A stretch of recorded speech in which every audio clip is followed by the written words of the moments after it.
This is the Avengers 172, and this is one of my favourite issues of the Avengers series. This is by Timothy Schuster and Jorge Perez, and the cover, it proclaims the long-awaited return of Hawkeye. Hawkeye, that is him there, back when he wore a fun superhero costume, before he was reduced to jumpers and skinny jeans and sunglasses. Hawkeye, he had been absent from the book for a while, since issue 147, I think. He went off to live in the Wild West like a cowboy, which sounds like the setup for a mini-series or a story, but we never really got to see any of that character arc. So now he is back with the Avengers, and Hawkeye is one of them characters. He was a brilliant character. People loved Hawkeye. They loved him on the Avengers.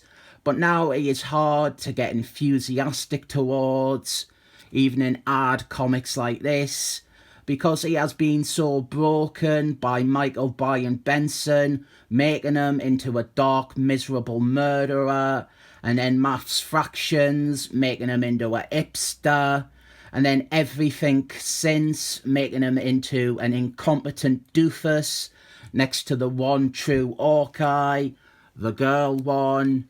So Hawkeye is back, and even though Hawkeye is on the cover and his re-involvement with the team is what it puts up front, it is actually the next story with Benicio del Toro that does everything with re-establishing the character and showing him being cool and useful. Also, I was wrong. This isn't Jorge Perez at all. This is fill-in art by John Buscema. I read this just before the review, and at no point did I bother to confirm who did the art.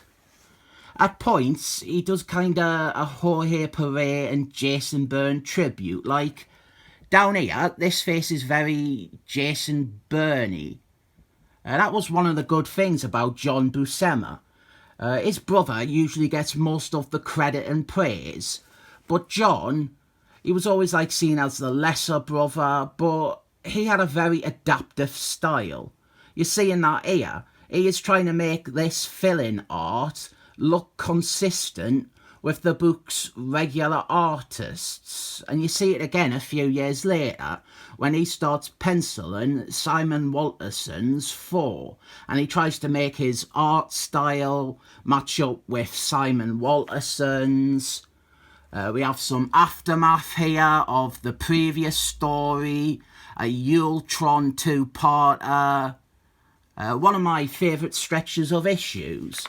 Avengers 170 to 172. 3 really good, consistent issues in a row. Back at base, the team regroups and reunites with Hawkeye, and we start setting up a rivalry between Hawkeye and the government liaison, the little ginger fella from the Trump administration.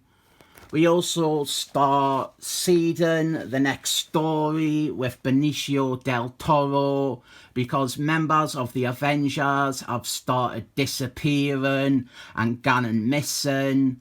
The Flash, he has vanished. Fembot, she disappeared in that earlier scene, and so did Captain America. And in fact, that is what has brought Hawkeye back to the team. This team, this is probably the classic Avengers lineup to me. We have Captain America, Iron Man, Thor, and Gordon, Wasps, Hawkeye, Scarlet Witch, the Vision, Wonder Man, the Smurf from the Excellent Men, Miss Marbles before they ruined her, and the Fembot.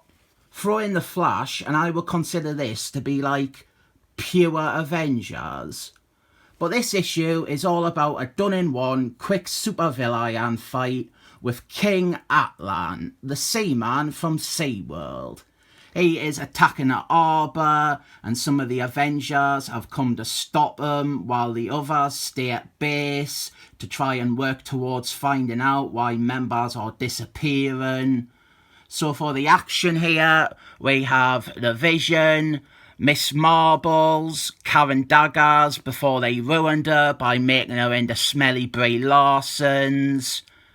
She only joined the team in the last issue, so she is still new to the team and this book. Hawkeye, of course, and then Wonder Man and Scarlet Witch. And what follows is what I consider to be team book perfection. All 5 of these characters are given something to do, and they are shown to be fantastic superheroes, both individually and as part of a bigger unit. In my review of that Defenders miniseries, Fear on Shelf, The Dep, I talked about King Atlan and how King Atlan, he is like, or he was anyway, he was like a big deal. He's meant to be like really strong, and he has beaten the whole team of Avengers before. In Avengers, that's actually wrong, it was Avengers 154. He proper beat the team, and here it is continuing the trajectory of him being a proper physical challenge to them. The character, he was just forgotten about over time, and when he was forgotten, so was his formidableness in battle. Miss Marbles, she runs in by herself and gets her arse kicked. And the Avengers, the big hitters, are the Vision and Wonder Man, since together they beat King Atlan last time. And even now, he is still knocking the Vision the fuck out. The Avengers aren't doing well. But then Miss Marbles, she is back for round 2. And I did really like this character. Karen Daggers, she was a good character before they made her into Smelly Brie Larson's. She fares a bit better this time, and it is broken up by adverts. And then Wonder Man joins the fight, but even their combined strength doesn't stop King Atlan. Scarlet Witch, she uses her magic, which is probably the only thing that does well against King Atlan's strength. To be honest, it was a bit of a joke how most of the bad guys in this run, the only course of successful action was to have Scarlet Witch just use magic. So then the Vision, he comes back, and the Vision, he uses his Eat Vision to dry out King Atlan, and this defeats him. Then we have some debate about what they should do with King Atlan, because he will die if they didn't let him near water quickly. But if they do, he'll come back at full strength. So Wonder Man, he declares that the right thing for the Avengers to do is to not let King Atlan die, and he throws him away into the sea to recover, and one day return to attack the humans again. We also start setting up a romantic pairing between Wonder Man and Miss Marbles, which was the best relationship for both of those characters. Then though, the Vision, he suddenly disappears like Captain America and the other ones did. And here is the Hulk with his fruit pies again, and they are so tasty that then we have Black Panther from that film. He was a part-time member of the team during this period. My favourite Black Panther moment ever, it was a few issues before this, the bit where he is sat on a chair. I never can describe it very well. But Black Panther, he gets a call to join the rest of the team in the search for their vanished teammates. And here we have some really dense footnoting because Roy Sternman edited this comic. So there is some fantastic cross-title continuity going on. And we end with Benicio del Toro and a bunch of the Avengers. He is old and captive. including the beautiful bald lady Moon Garden, who does some very sexy stuff in a few issues' time. The next two issues, they are all about this plotline. They are very good as well. How can I not recommend this? I think this is one of the best single issues of Avengers out there. This should be the blueprint to how to write a good team book. Those members that went off and fought King Atlan, you saw every single one of them use their powers in a fight against them.